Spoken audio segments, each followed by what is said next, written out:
Assalamualaikum warahmatullahi wabarakatuh.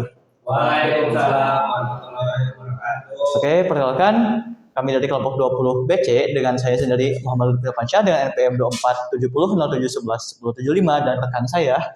Saya Muhammad Isyayan Mauludi dengan NPM 47007111068. Oke, di sini kami akan menjelaskan dan mempresentasikan hasil penelitian kami tentang desain dan manajemen jaringan komputer, yakni redesain arsitektur jaringan berbasis segmentasi VLAN dan menggunakan metode PPDO pada Bakis Bangpol Kota Tasikmalaya.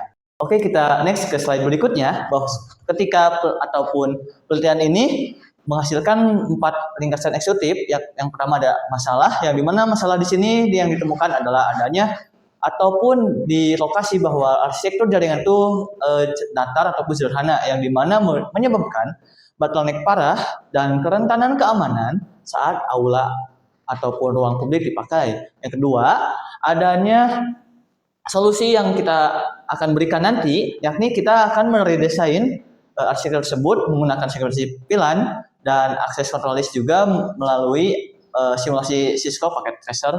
Dan untuk metode yang kita gunakan bisa dilihat di sini kita ada ataupun menggunakan siklus hidup jaringan PPDO, yang dimana PPDO itu terdiri dari prepare, plan, design, implement, operate, dan optimize. Nah, untuk hasil yang kita harapkan di penelitian ini bisa dilihat di slide ini, itu kita mengharapkan traffic stop itu terisolasi dan lebih aman pastinya dengan traffic publik yang awalnya itu tersatukan ataupun menyatu dalam satu domain yang sama dan menurunkan latensi. Boleh next? Nah, untuk latar belakang yang kita temui ataupun yang terjadi pada lokasi itu, yang pertama kan kita berlokasi di tepatnya di Bakis Bangpol Kota Tasikmalaya. Nah, untuk urgensinya tuh yang pertama, instansi ini mengelola data sensitif dan urusan politik di Kota Tasikmalaya. Yang kedua, untuk konteks operasional, koneksi itu sangat dibutuhkan yang stabil karena Bakis Bangpol ini sangat-sangat menggunakan sistem pemerintahan berbasis elektronik, sehingga sudah mulai digitalisasi untuk masalah operasionalnya. Dan kendala regulasi yang kita alami di tempat observasi itu, kita ataupun kami tidak diperkenankan untuk intervensi fisik masalah untuk mencoba langsung ke dalam jaringannya. Jadi kita benar-benar ataupun kami benar-benar menggunakan simulasi untuk masalah pemecahan masalah jaringan di tempat observasi tersebut. Boleh di next. Nah, untuk identifikasi permasalahannya melanjutkan yang observasi yang dari latar belakang. Nah, yang pertama itu kita menemukan ataupun adanya arsitektur yang sederhana, arsitektur flat network, yang dimana tidak ada segmentasi antara jaringan staf pegawai dan dengan publik sebagai tamu. Nah, kemudian di sini hanya ada single point of failure, yang dimana beban antrian itu benar-benar hanya bermuara pada satu main switch dan satu main access point. Nah, yang dimana menghasilkan bottleneck ketika aula digunakan kegiatan publik, yang dimana itu benar-benar membanjiri ruangan lalu lintas jaringan yang ada di sana, termasuk di jaringan staf. Dan pastinya karena penggabungan domain ini, kita menemukan keamanan atau menghasilkan keamanan yang lemah, yakni password WiFi staf dan tamu itu digabung, sehingga itu benar-benar sangat riskan dengan adanya data sensitif yang dipegang oleh Bakis Bangpol. Boleh di next. Kita lanjut ke metode pengembangannya itu kita menggunakan video, yang dimana itu kita benar-benar melakukan pendekatan dengan simulasi seperti yang ditampilkan pada layar monitor ini. Yang kedua, video teman-teman tahu ya, ada prepare dan lain-lainnya. Dan untuk fokus implementasi kita itu pada segmentasi VLAN-nya dan juga inter-VLAN routing, dan kita menggunakan tools utama yakni Cisco paket tracer, dan parameter evaluasi kita adalah dengan ataupun mencakup throughput, latensi, jitter, dan packet loss. Nah, untuk selanjutnya saya serahkan kepada rekan saya Yusia. Oke, baik. Pada pengukurannya kami melakukan jaringan testing nih. Nah, pada pengukurannya kami menggunakan speed test by Ookla, menggunakan website khusus untuk mengetes suatu jaringan atau suatu latensi dari networking di tempat tertentu gitu. Nah, pada hasil dari testingnya, kapasitas bandwidth itu diketahui kurang lebihnya itu 20 Mbps dan kapasitas downloadnya itu 18,85 Mbps. Lalu untuk kapasitas uploadnya itu terdapat di 4,81 Mbps. Nah, ini sebetulnya menunjukkan sumber daya yang mencukupi. Mungkin kurang tepat untuk dikatakan mencukupi, tapi lebih tepatnya pas-pasan sih, boleh saya katakan gitu. Dengan syarat jika dikelola dengan baik, seperti itu. Nah, ketika kami melakukan pengukuran jaringan existing ini, kami menemukan kejanggalan nih, ada kejanggalan konektivitas, yaitu terdapat lonjakan latency delay yang hingga bisa sampai 291 ms. Itu dalam kondisi ketika aulanya padat atau ketika kapasitas aula itu mencapai 30 sampai 50 orang. Mungkin kurang lebihnya dengan jumlah yang sama juga device seperti itu jumlahnya. Lalu kami menemukan kejanggalan yang lain, yaitu terjadi indikasi request timeout atau RTO. Nah, itu terjadi indikasinya pada PC atau personal komputer dari staff yang disebabkan oleh traffic collision.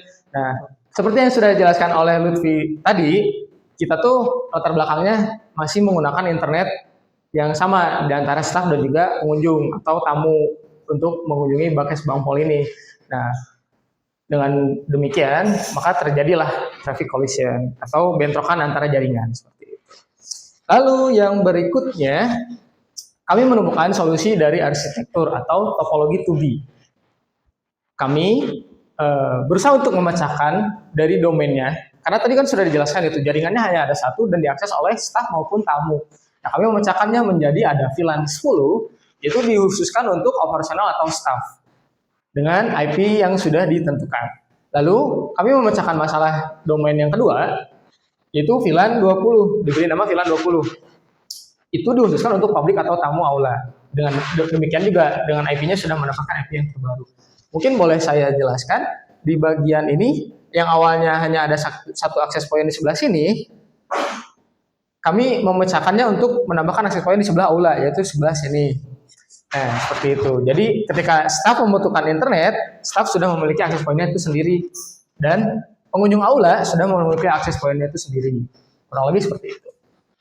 Nah, dengan rancangan atau topologi 2B yang kita bangun ini, pemecahan beban itu cukup berpengaruh. Yaitu memisahkan akses point khusus aula dengan akses point khusus staff, seperti yang sudah saya jelaskan tadi. Ini memberikan router on a stick, itu menggunakan sub interface pada router core untuk mendistribusikan alokasi DHCP otomatis setiap ruangan. Jadi setiap ruangan memiliki konfigurasinya masing-masing atau memiliki konektivitas masing-masing. Yang berikutnya, pada hasil simulasi, nah kami di sini menggunakan Cisco Packet Tracer dengan hasil simulasi operasional atau operate and optimize itu dari distribusi DHCP itu kami katakan sukses. Kenapa demikian? Karena perangkat staf otomatis mendapatkan IP yang sudah tadi saya jelaskan, IP tersendiri. Lalu perangkat tamu otomatis mendapatkan IP 20 seperti itu. Lalu stabilitasnya dari komunikasi internal. Nah, hasil uji ping atau ping test ini antar PC staff menunjukkan 0% paket loss yang awalnya tadi hampir 100% paket loss karena bentrok atau collision dengan network tamu.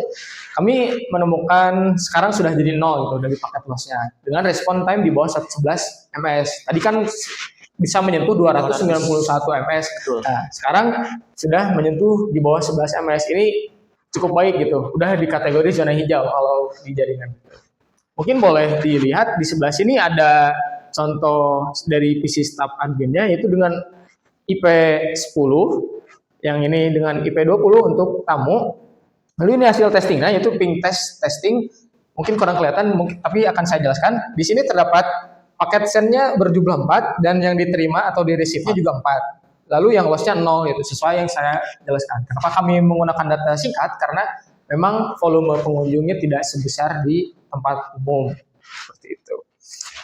Yang berikutnya ada kesimpulan nih. Nah, pada kesimpulannya kami menemukan beberapa kesimpulan.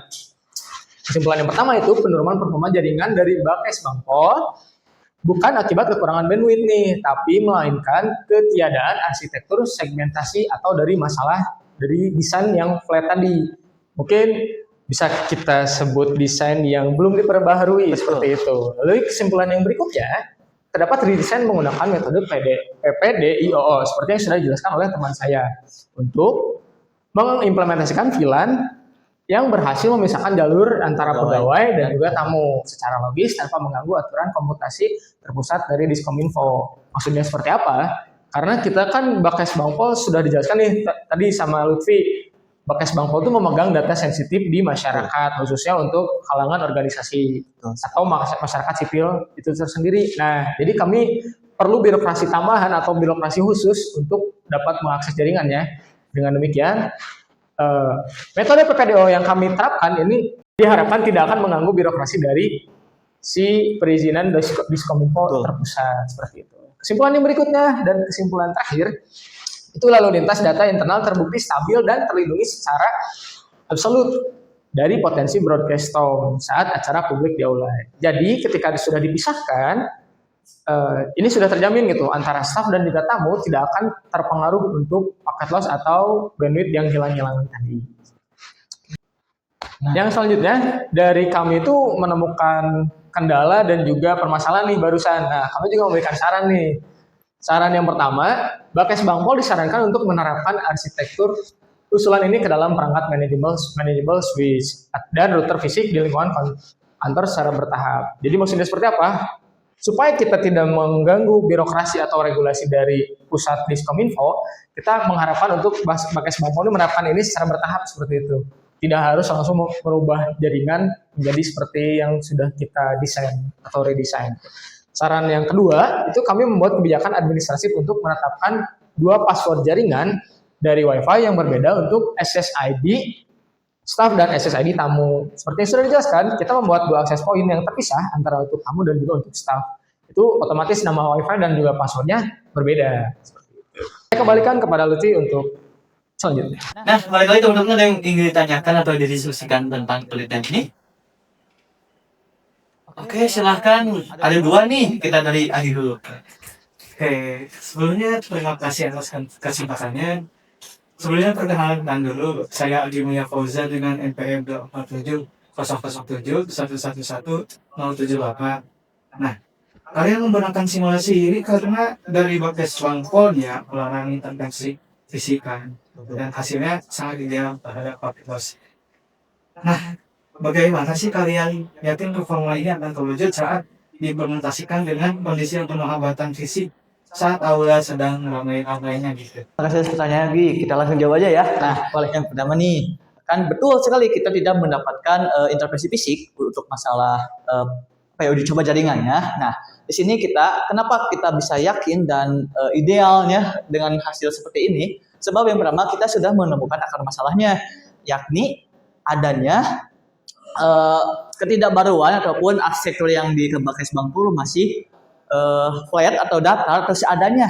Jadi ketika kita disimulasikan dengan metode yang kita gunakan dengan simulasi, kita sudah menemukan main core-nya ataupun akar masalahnya, sehingga kita hanya tinggal mensimulasi apa saja yang perlu dipecahkan. Dengan hasil yang itu kita memecahkan dengan menambah 1 akses point dan juga kita memisahkan hak akses, yakni yang itu ada 2 SSID sekarang.